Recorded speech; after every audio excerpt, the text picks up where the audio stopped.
안녕하세요. 산야초 신원철입니다. 오늘은 하도급거래의 이해관계가 있는 발주자와 보증기관, 수급사업자가 지켜야 할 의무사항에 대한 설명을 진행하겠습니다.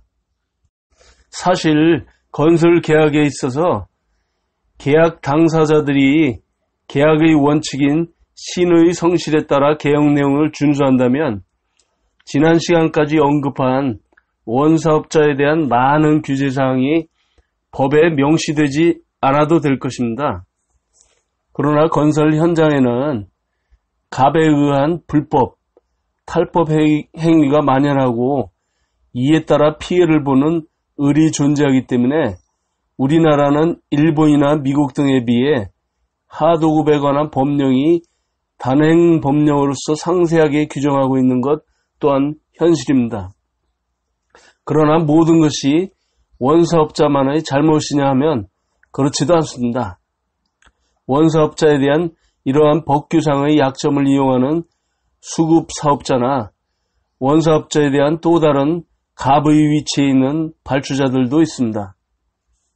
그래서 오늘은 발주자와 수급사업자, 제3의 이해 당사자인 보증기관의 책임에 대하여 설명하는 시간을 갖도록 하겠습니다.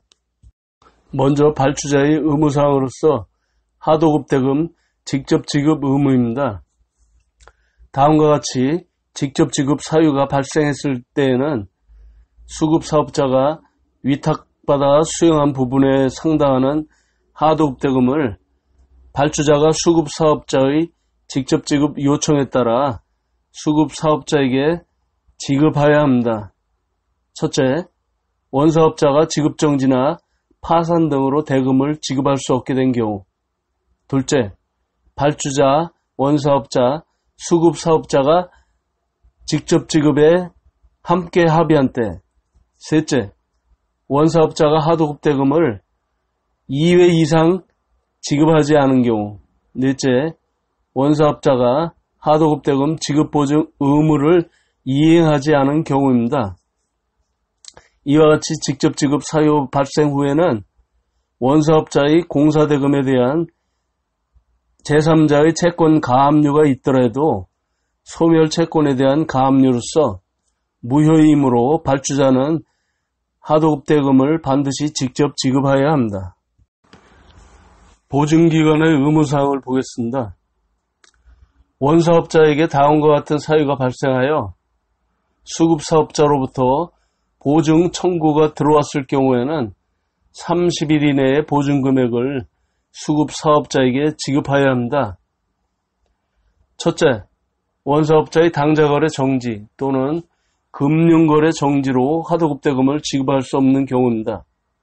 두 번째는 원사업자의 부도나 파산, 폐업 또는 회생 절차 개시 신청 등으로 인하여 하도급 대금을 지급할 수 없는 경우입니다. 세 번째는 원사업자의 해당 사업에 관한 면허나 등록 등이 취소 말소되거나 영업정지 등으로 인하여 하도급 대금을 지급할 수 없는 경우입니다. 네 번째는 원사업자가 지급해야 할 하도급 대금을 2회 이상 수급사업자에게 지급하지 아니하는 경우입니다. 그 밖에 원사업자가 지급불능 등의 사유로 하도급 대금을 지급할 수 없는 경우입니다. 마지막으로 수급사업자의 의무사항으로는 거래 종료일로부터 3년까지 하도급 거래에 관한 서류를 보존해야 합니다. 수급사업자가 이러한 서류 보존 의무를 위반하였을 경우에는 하도급 대금의 2배 이하의 과징금이 부과가 됩니다. 그리고 원사업자가 하도급 대금 지급 보증서를 교부함에 따라서 계약 시에 하도급 계약 금액의 10%의 계약 이행을 보증할 의무가 있습니다. 또한 수급사업자는 계약 상대자로서 신의 성실의 원칙을 준수하고 원사업자의 위법 행위에 대하여는 협조를 하지 말아야 하며 하도급법 위반 사항을 신고를 한 경우에는 증거 서류 등 조사에 필요한 자료를 공정거래위원회에 제출해야 합니다. 이상으로 오늘의 강의를 마치겠습니다. 구독과 좋아요, 알림으로 성원을 부탁드립니다. 감사합니다.